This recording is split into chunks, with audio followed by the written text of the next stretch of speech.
जय साथियों, 10वीं क्लासेस में आप सभी का स्वागत है। और आज हम लोग संथाल विद्रोह का तीसरा पार्ट करने वाले हैं। और इस पार्ट में हम लोग उसका परिणाम और उसका स्वरूप को देखेंगे। ठीक है, तो चलिए एक एक करके देखते हैं।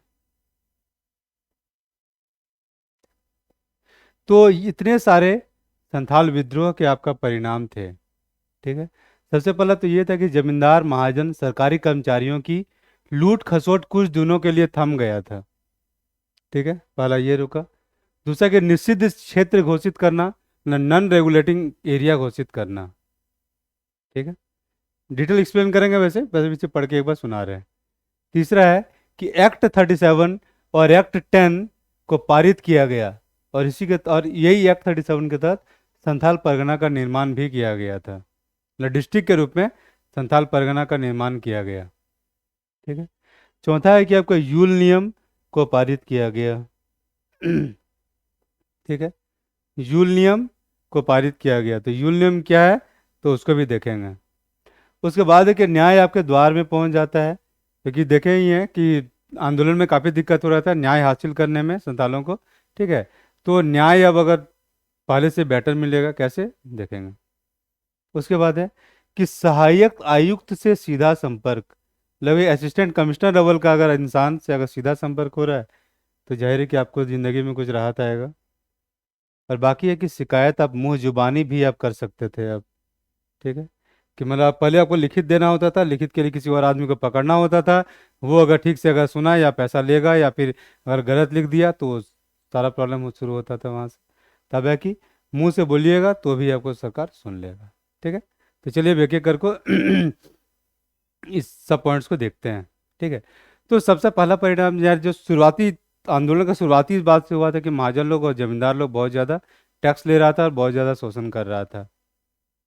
ठीक है, और सरकारी अधिकारी लोग जनता का बात नहीं सुन रहा था।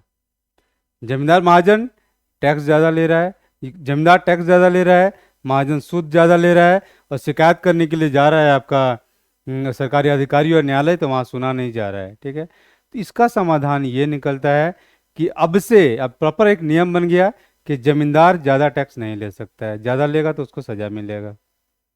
ठीक है, महाजन भी अगर ज़्यादा सूद लेगा तो महाजन को भी सजा मिलेगा। ठीक है, और सरकारी कर्मचारी जब देखेगा कि अब आदमी का मर्डर होना शुरू हो जा रहा है, तो जाहिर है क्या भ्रष्टाचार करेगा। ठीक है, तो भ्रष्टाचार कुछ दिन के लिए थम जाता है। ठीक है, वैसे भी हमेशा के लिए भ्रष्टाचार वगैरह थमता नहीं है वैसे। ठीक है, वो बार बार आपको आंदोलन करते रहना पड़ता है। आंदोलन बेसिकली प्रजातंत्र या फिर मॉडर्न जो गवर्नेंस सिस्टम है, जो जिस तरीके से सत्ता चलता है, उसमें कि बार बार आपको विरोध करते रहना पड़ेगा। समय समय पे विरोध करिए, फिर कुछ दिन ठंडा रहेगा, फिर विरोध कीजिए, फिर ठंडा रहेगा।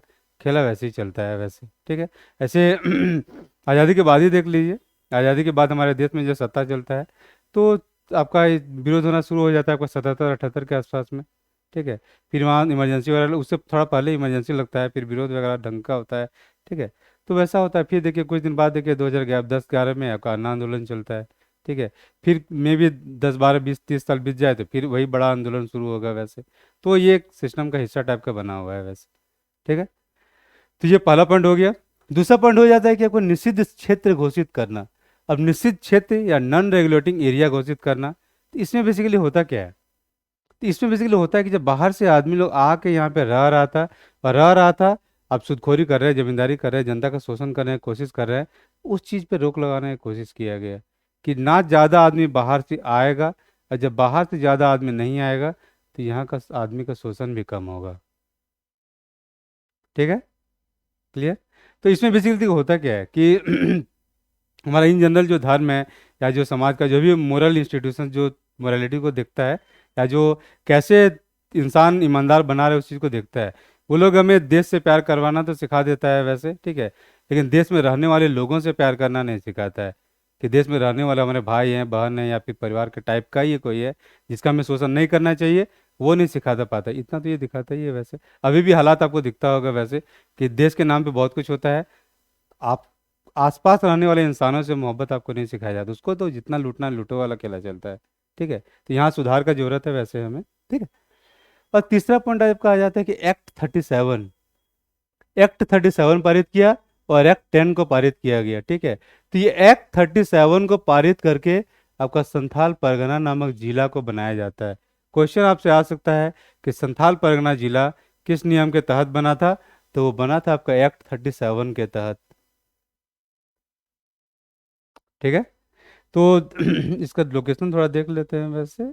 ओ शिट, इधर जा रहा है। हम्म, तो ये आपका ये संथाल परगना का इलाका हो गया। इसमें देवघर को ले लेता है, यहाँ दुमका को ले लेता है, यहाँ गोड्डा को ले लेता है, और ये राजमहल का इलाका का ये इसको, ये आपका दो भाग में टूटेगा, एक साहेबगंज में टूटेगा, एक पाकुड़ में टूटेगा ये बाद में। ठीक है, तो इस इलाका को ले लेता है और आपका संथाल परगना जिला का निर्माण किया जाता है। ठीक है, अब जिला बन गया तो जाहिर है कि आपका जो प्रशासनिक अधिकारी है वहीं पे रहेगा, और वहाँ रहेगा तो उसको अप्रोच करना या फिर उसके सामने जाना, शिकायत करना, या वो वो भी आसान हो जाएगा, और वो भी चीज़ों को ठीक से संभाल पाएगा वैसे। ठीक है,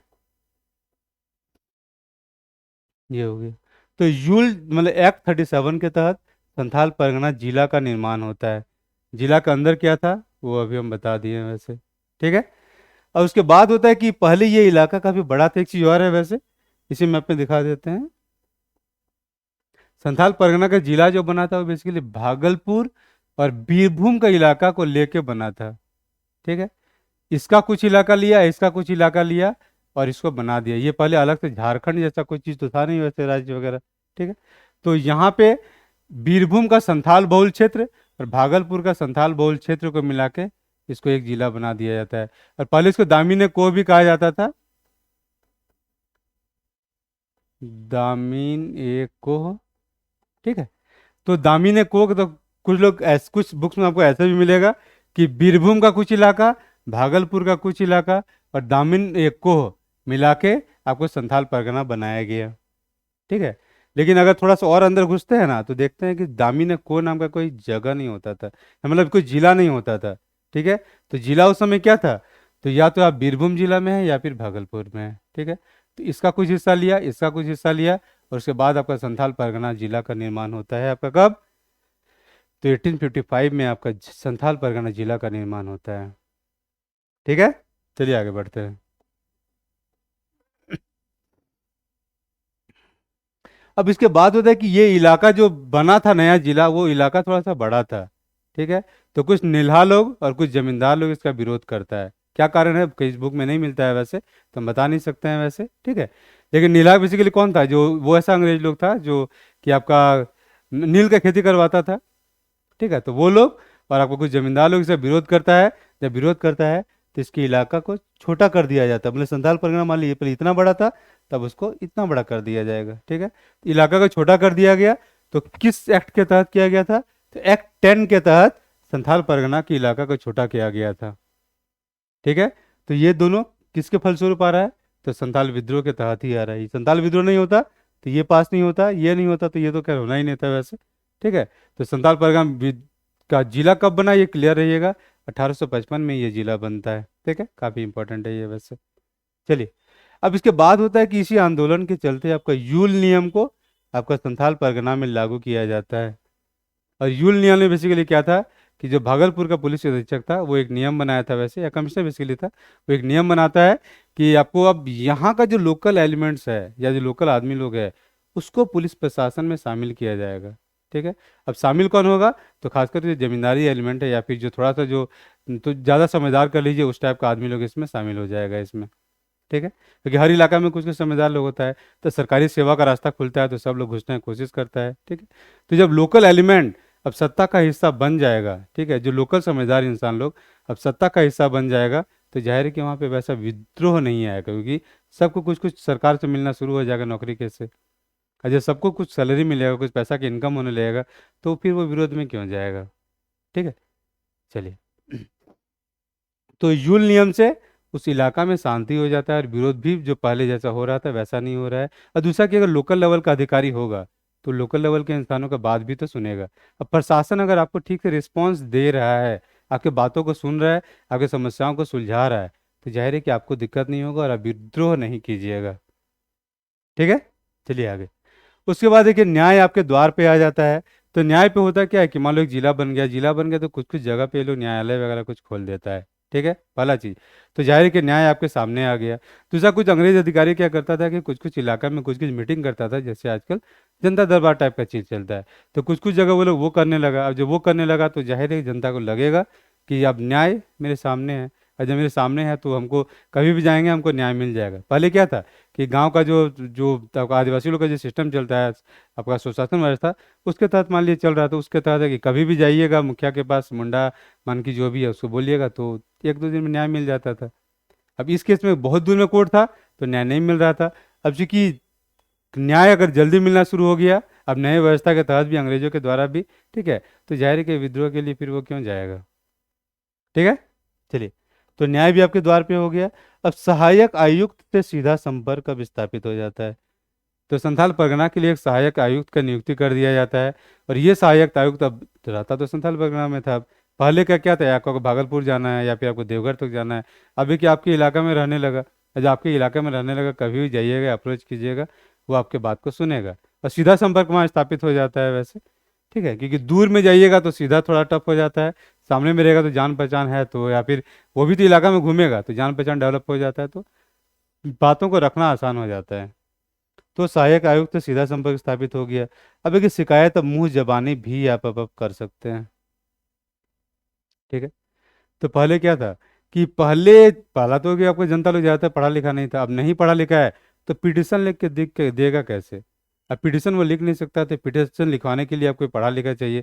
तो पढ़ा लिखा जो है वो ज़्यादा जमींदार या साहूकार टाइप का आदमी है। अब वो अपने अगेंस्ट में ठीक से क्यों लिखवा देगा, वो तो गलत सलत ही लिखवाएगा, पहला चीज़। और दूसरा कि मान लो कोर्ट में कोई काम करने वाला है तो वो लोग भी जमींदार और महाजन से मिला हुआ है। अब मिला हुआ तो उसके, जिससे वो मिला हुआ है, जिससे उसको पैसा मिल रहा है, उसके अगेंस्ट में ठीक से एप्लीकेशन वो क्यों लिख देगा। और जब एप्लीकेशन ठीक से नहीं लिखाएगा तो अंग्रेज आपका बात क्या सुनेगा, आप बोलिएगा संथाली में, और वो समझेगा इंग्लिश इंग्लिश वाला है। समझने का कोई जरिया ही नहीं है। बीच का जरिया जो सरकारी अमला है, जो कोर्ट में वगैरह काम कर रहा है, वो एप्लीकेशन ही गलत लिखा है, तो जाहिर है समझेगा ही नहीं। अब नहीं समझेगा तो आपको न्याय कहाँ से मिलेगा। ठीक है, तो अब है कि आप मुंह से जाके शिकायत कीजिएगा। एक बिचौलिया भी अगर सामने रहेगा, शिकायत करेगा तो बिचौलिया आपके सामने तो गलत नहीं बता सकता है। ठीक है, तो इसलिए काफ़ी हद तक इससे भी फायदा हुआ और जनता को सहूलियत होने लगा कि जो बोलेंगे शिकायत करेंगे, शिकायत का निवारण होना शुरू हो जाता है। ठीक है, तो ये सब परिणाम था जो कि आपका होता है संथाल विद्रोह के बाद। ठीक है, कि आप देखिए आपका जो जमींदार महाजन और सरकारी कर्मचारी जिसे परेशान थे वो सुधर गया। इलाका में अब ज़्यादातर बाहरी आदमी नहीं आएगा। सेपरेट जिला बन जाता है तो जिला में आपको एक स्पेशल आपको अधिकारी मिल जाता है जो कि अगर समस्या को समाधान कर देगा। आपको प्रशासन का हिस्सा भी बना दिया गया, तब सत्ता का हिस्सा है तो जाहिर है कि आप खुद विरोध क्या कीजिएगा, बाकी जो आएगा समस्या उसका समाधान आप कर लीजिएगा। ठीक है, न्यायालय आपके सामने आ गया और शिकायत आप कभी भी कर सकते हैं, आराम से जाइए, बोलिएगा बोलिएगा, शिकायत दर्ज हो जाएगा, उस पर कार्रवाई भी होगा। तो जाहिर है कि अब शिकायत का उतना जगह नहीं रह गया, तो विद्रोह ठंडा हो जाता है। और इसीलिए जब 1857 का विद्रोह होता है तो संथाल परगना वाले इलाका में आपका संथाल लोग उसमें पार्टिसिपेट नहीं करता है। छिटपुट में भी कोई कर दिया हो, लेकिन ज़्यादातर है कि संथाल लोग पार्टिसिपेट नहीं करता है संथाल मतलब 1857 का विद्रोह में। ठीक है, अब चलिए इस विद्रोह का स्वरूप क्या था उसको देखते हैं। तो विद्रोह का बेसिकली आपका चार स्वरूप था। पहला ये सीमित क्षेत्र में आपका फैला हुआ था। ठीक है, दूसरा कि आपका सामाजिक आधार, तो इसको देख लेंगे। तीसरा है कि संगठित विद्रोह था, प्लस संगठन था इसका, शुद्ध सशस्त्र विद्रोह था। ठीक है, तो अब इसको एक्सप्लेन करते हैं। तो सीमित क्षेत्र से संबंध मतलब इसका मतलब ये है कि बहुत बड़े इलाका में ये आंदोलन नहीं फैला हुआ था। कोल विद्रोह को देखिए तो हजारीबाग के कुछ इलाका को छोड़ दीजिए, बाकी पूरे झारखंड में करीब करीब फैला हुआ था, संथाल परगना को छोड़ दीजिए तो इलाका काफ़ी बड़ा था कोली विद्रोह का। लेकिन आप संथाल विद्रोह के देखिए तो बेसिकली ये आपका संथाल परगना के इलाका में था, बाकी थोड़ा बहुत गिरिडीह, थोड़ा बहुत हजारीबाग, थोड़ा बहुत बीरभूम, तो चलिए अभी मतलब बहुत ज़्यादा नहीं था बीरभूम में भी वैसे। ठीक है, तो बेसिकली थोड़ा बहुत हजारीबाग में था और मेनली जो इलाका था वो संथाल परगना का इलाका था। ठीक है, तो बहुत पूरे झारखंड में उसका असर नहीं पड़ता है, तो इसीलिए माना जाता है कि इसका इलाका बहुत बड़ा नहीं था, तो इसका सीमित क्षेत्र था। ठीक है, और दूसरा है कि इसका सामाजिक आधार को देखते हैं तो सामाजिक आधार इसका बड़ा था। ठीक है, बहुत छोटा नहीं था। मेजोरिटी का लीजिए, जो ज़्यादातर संख्या था वो बेसिकली संथालों का था, लेकिन दूसरे जाति भी इसमें शामिल थे। ठीक है, करीब जैसे हजारीबाग में तो कहा जाता है करीब के आधे आपको संथालों से अलावा दूसरे जाति थे, आधे अगर संथाल थे तो आधे दूसरे जाति भी थे। ठीक है। एक आदमी वहाँ पे गिरफ्तार हुआ था, वो बोला था कि एक जगह पे 2,000 आदमी मतलब वेट कर रहा है, ठीक है। तो उसमें वही बताया कि अगर 1,000 संथाल है तो 1,000 करीब दूसरे जाति वाले भी हैं, ठीक है। अब देखते हैं कि दूसरे जाति में कौन कौन शामिल थे। तो बेसिकली ऐसे उस समय देखिए, आपका तेली लोग शामिल थे, आपका कुछ मोमिन मुसलमान लोग शामिल थे, ठीक है। फिर आपका बढ़ई लोग शामिल थे, आपका धोबी लोग शामिल थे, आपका नाई लोग शामिल थे, गवाला लोग शामिल थे, आपका मोची लोग शामिल थे। तो देख रहे हैं कि कितना सारा जाति का लोग सरकार से परेशान था और वो लोग इस आंदोलन में शामिल हुआ था, ठीक है। तो प्योरली कहेंगे कि ये सिर्फ संथालों का विद्रोह था, तो नहीं। संथाल परगना इलाका में काफ़ी हद तक वो लागू है, लेकिन उसके बाहर के इलाका जैसे ही आते हैं, गिरिडीह है या फिर हजारीबाग इलाका में, तो यह सोशल कंपोजिशन जो है वो पहले से चेंज हो जाता है, ठीक है। चलिए, तो सामाजिक आधार देख लिए। अब उसके बाद है कि सामाजिक आधार मतलब बृहद था, मतलब छोटा नहीं था वो, ठीक है। तीसरा है कि संगठित विद्रोह था, सुसंगठित विद्रोह था। तो संगठित को हम लोग अभी नेक्स्ट वीडियो में देखेंगे अभी, और कुछ हद तक हम लोग ने चर्चा किया भी है वैसे, ठीक है। कि इनका संगठन था, और संगठन बना था तभी तो कि विद्रोह को लोग ट्रेनिंग दे रहे थे, ठीक है। चंदा ले रहे हैं या फिर ट्रेनिंग दे रहे हैं, या फिर आप बोल रहे हैं कि अगर नगाड़ा बजेगा, नगाड़ा बजेगा तब आपको विद्रोह करना है, तो मतलब कुछ तो प्लानिंग है आपका। अब प्लानिंग है तो जाहिर है सुसंगठित है वो, ठीक है। या फिर एक साल का टहनी, आप जहाँ जहाँ विद्रोह फैलाना है आप टहनी के साथ संदेश को भेज रहे हैं, तो ये भी एक प्लानिंग का हिस्सा है। इससे पहले भी हम लोग देखे हैं कि कहीं तीर भेज रहे हैं तो कहीं पे साल का पत्ता भेज रहे हैं, यहाँ पे इसका साल का टहनी भेजा जा रहा है, तो प्लानिंग है यहाँ पे, ठीक है। और प्लानिंग है तभी इतना सफलता भी मिला इन लोग को वैसे। और सफलता देखिए ऐसा कि इतना सारा नियम इन लोगों ने लागू करवा लिया, और सरकार ने किया भी, क्योंकि समझा कि यहाँ जनता को रियल प्रॉब्लम्स है, ठीक है। बाकी अब है आपका लास्ट में है कि सशस्त्र विद्रोह। तो ये एक सशस्त्र विद्रोह था, हथियारों के साथ हुआ था, मतलब हथियारों के बल पे हुआ था ये विद्रोह। और बेसिकली ये लोग का जो हथियार था वो बहुत पुराना था, तीर धनुष का उपयोग करते थे, उसका बहुत ज़्यादा उपयोग नहीं था, क्योंकि सामने से आपका तोप का गोला आ रहा है या फिर आपका बंदूक चल रहा है, ठीक है। तो या फिर कोई घोड़ा से आ रहा है, पैदल है सामने वाला घोड़ा से आ रहा है, तो उनका आप नहीं सामना कर सकते थे, इसलिए भी ये लोग हारे वैसे, ठीक है। लेकिन ये जो स्वरूप कहेंगे या जो नेचर कहेंगे, तो ये सशस्त्र विद्रोह था, सुसंगठित था, सामाजिक आधार इसका दूसरा विद्रोह से व्यापक था, और यह सीमित क्षेत्र में फैला हुआ था, ठीक है। तो इतना था इसका स्वरूप। अब मिलते हैं नेक्स्ट वीडियो में। उस नेक्स्ट वीडियो में हम लोग एक चीज़ और देखेंगे कि हजारीबाग के इलाका में किस तरह से आपका संथाल विद्रोह हुआ था, ठीक है।